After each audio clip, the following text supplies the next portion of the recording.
ನಮಸ್ಕಾರ. ಕನ್ನಡದ ವಾಹಿನಿ ವಿಸ್ಮಯವಾಣಿ ಯೂಟ್ಯೂಬ್ ಚಾನೆಲ್ಗೆ ತಮ್ಮೆಲ್ಲರಿಗೂ ಸ್ವಾಗತ. ವರದಿ ಓದುತ್ತಿರುವುದು ವಿದುಷಿ ಸ್ವಾತಿ ಪಿ ಭರದ್ವಾಜ್.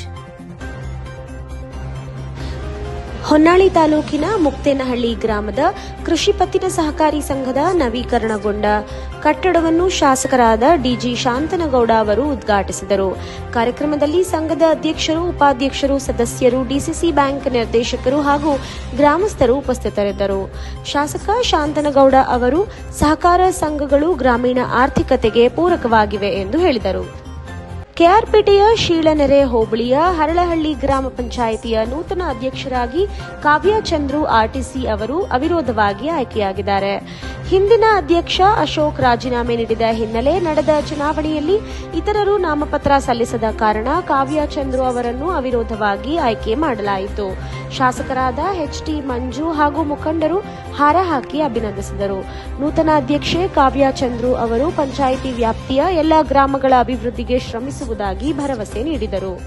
ಪ್ರತ್ಯೇಕ ಲಿಂಗಾಯತ ಧರ್ಮದ ವಿಚಾರ ಸೂಕ್ಷ್ಮವಾಗಿದ್ದು, ವೈಯಕ್ತಿಕ ಅಭಿಪ್ರಾಯಕ್ಕಿಂತ ಸಮಾಜದ ಹಿರಿಯರು ಹಾಗೂ ಮುಖ್ಯಸ್ಥರು ಸೇರಿ ಚರ್ಚಿಸಿ ನಿರ್ಧಾರ ಕೈಗೊಳ್ಳುವುದು ಸೂಕ್ತ ಎಂದು ಸಂಸದೆ ಡಾಕ್ಟರ್ ಪ್ರಭಾ ಮಲ್ಲಿಕಾರ್ಜುನ್ ಹೇಳಿದ್ದಾರೆ. ಮಾಧ್ಯಮದವರ ಪ್ರಶ್ನೆಗೆ ಉತ್ತರಿಸುತ್ತಾ, ಪ್ರತಿಯೊಬ್ಬರಿಗೂ ತಮ್ಮ ಧರ್ಮದ ಕುರಿತು ಸಂವೇದನೆ ಇರುತ್ತದೆ. ಆದ್ದರಿಂದ ಚಿಂತಿತವಾಗಿ ಚರ್ಚೆ ನಡೆಸಿ ನಿರ್ಧಾರ ಮಾಡಬೇಕು ಎಂದರು. ಬೆಳಗಾವಿ ಜಿಲ್ಲೆಯ ಅಥಣಿ ತಾಲೂಕಿನ ಐಬಿ ರಸ್ತೆಯಲ್ಲಿ ತೆಗ್ಗು ಗುಂಡಿಗಳು ಮತ್ತು ಧೂಳು ತುಂಬಿಕೊಂಡು ಸಂಚಾರಕ್ಕೆ ತೀವ್ರ ತೊಂದರೆ ಉಂಟಾಗಿದೆ.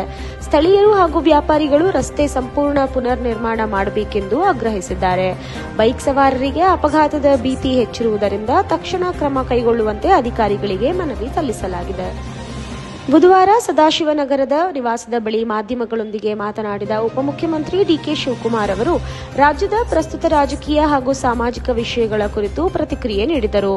ವಿವಿಧ ಇಲಾಖೆಗಳ ಕಾರ್ಯಪ್ರಗತಿ ಸಮೀಕ್ಷೆ ಕಾರ್ಯ ಮತ್ತು ಸಾರ್ವಜನಿಕ ಹಿತದೃಷ್ಟಿಯ ನಿರ್ಧಾರಗಳ ಬಗ್ಗೆ ಸರ್ಕಾರ ಬದ್ಧವಾಗಿದೆ ಎಂದು ಅವರು ಹೇಳಿದರು. ಜನತೆಗೆ ನ್ಯಾಯ ಒದಗಿಸುವುದು ಸರ್ಕಾರದ ಮುಖ್ಯ ಗುರಿಯಾಗಿದೆ ಎಂದರು. ಭತ್ತದ ದರ ಕುಸಿತದಿಂದ ರೈತರು ಆರ್ಥಿಕ ಸಂಕಷ್ಟಕ್ಕೀಡಾಗುವ ಸಾಧ್ಯತೆ ಇರುವುದರಿಂದ ಸರ್ಕಾರ ತಕ್ಷಣ ಭತ್ತ ಖರೀದಿ ಕೇಂದ್ರಗಳನ್ನು ಆರಂಭಿಸಬೇಕು ಎಂದು ಜಿಲ್ಲಾ ರೈತ ಒಕ್ಕೂಟ ಆಗ್ರಹಿಸಿದೆ. ಸುದ್ದಿಗೋಷ್ಠಿಯಲ್ಲಿ ಅಧ್ಯಕ್ಷ ಸತೀಶ್ ಕೋಳೇನಹಳ್ಳಿ ಮಾತನಾಡಿ, ಆಂಧ್ರ ಹಾಗೂ ತೆಲಂಗಾಣದಿಂದ ಭತ್ತ ಬರುತ್ತಿದ್ದು ದರ ಕುಸಿತದ ಭೀತಿ ಹೆಚ್ಚಾಗಿದೆ.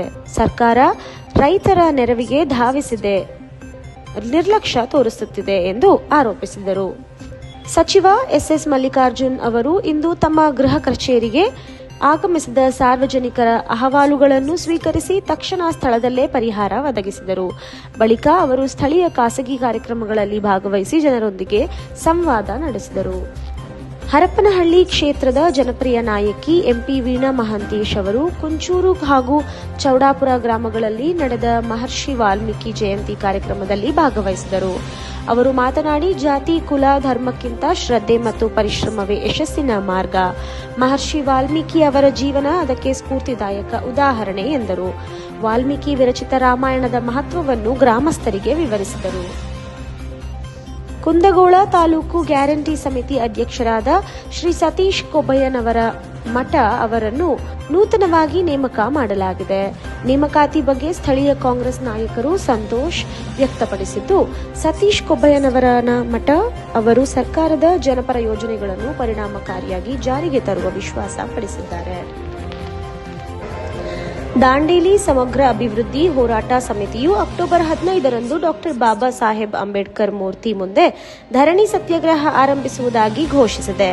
ಪ್ರಧಾನಮಂತ್ರಿ ಆವಾಸ್ ಯೋಜನೆ ಸೇರಿದಂತೆ ಅನೇಕ ಅಭಿವೃದ್ಧಿ ಕಾಮಗಾರಿಗಳು ಅಸಂಪೂರ್ಣವಾಗಿವೆ ಎಂದು ಸಮಿತಿ ಆರೋಪಿಸಿದೆ. ತಾಲೂಕು ಕಚೇರಿಗಳು ಪ್ರಾರಂಭವಾಗದಿರುವುದಕ್ಕೂ ಉನ್ನತ ಮಟ್ಟದ ತನಿಖೆ ಬೇಡಿಕೆ ಇಡಲಾಗಿದೆ. ರಾಮನಗರದ ಬಿಡದಿ ಸಮೀಪದ ಈಗಲ್ಟನ್ ರೆಸಾರ್ಟ್ನಲ್ಲಿ ಬಿಗ್ ಬಾಸ್ ಸ್ಪರ್ಧಿಗಳು ಗೊಂದಲದಲ್ಲೇ ಕಾಲ ಕಳೆಯುತ್ತಿದ್ದಾರೆ. ಕೋರ್ಟ್ ತೀರ್ಪು ಬರುವವರೆಗೂ ಸ್ಪರ್ಧಿಗಳು ಹಾಗೂ ಶೋ ಮ್ಯಾನೇಜ್ಮೆಂಟ್ ಎಲ್ಲರೂ ಆತಂಕದಲ್ಲಿದ್ದಾರೆ. ದೊಡ್ಡಮನೆ ಆಟಗಾರರು ಇದೇ ರೆಸಾರ್ಟ್ನಲ್ಲಿ ವಾಸ್ತವ್ಯ ಹೂಡಿ ಮುಂದಿನ ನಿರ್ದೇಶನಕ್ಕಾಗಿ ಕಾಯುತ್ತಿದ್ದಾರೆ. ದೊಡ್ಡಬಳ್ಳಾಪುರದಲ್ಲಿ ಹೀಲ್ ಮತ್ತು ಹೀಲನ್ ಆಸ್ಪತ್ರೆಗಳು ಹೆಸರಿನ ಗೊಂದಲದಿಂದ ರೋಗಿಗಳು ತೊಂದರೆ ಅನುಭವಿಸುತ್ತಿದ್ದಾರೆ.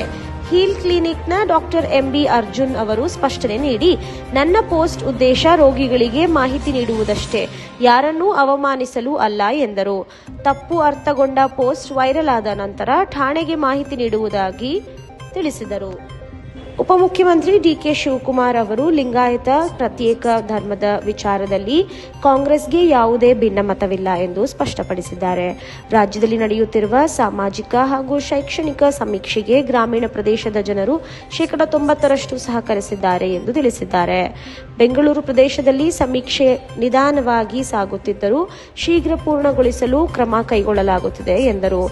ಸಮೀಕ್ಷೆಯ ಉದ್ದೇಶ ಎಲ್ಲಾ ವರ್ಗದ ಜನರಿಗೆ ನ್ಯಾಯ ಒದಗಿಸುವುದಾಗಿದೆ ಎಂದು ಅವರು ಹೇಳಿದರು. ಇದು ಇಂದಿನ ವಿಶೇಷ. ನಿರಂತರ ಸುದ್ದಿಗಾಗಿ ನೋಡ್ತಾ ಇರಿ ವಿಸ್ಮಯವಾಣಿ. ಇದು ಕನ್ನಡಿಗರ ಧ್ವನಿ. ವರದಿ ಓದಿದವರು ವಿದುಷಿ ಸ್ವಾತಿ ಪಿ. ಭರದ್ವಾಜ್.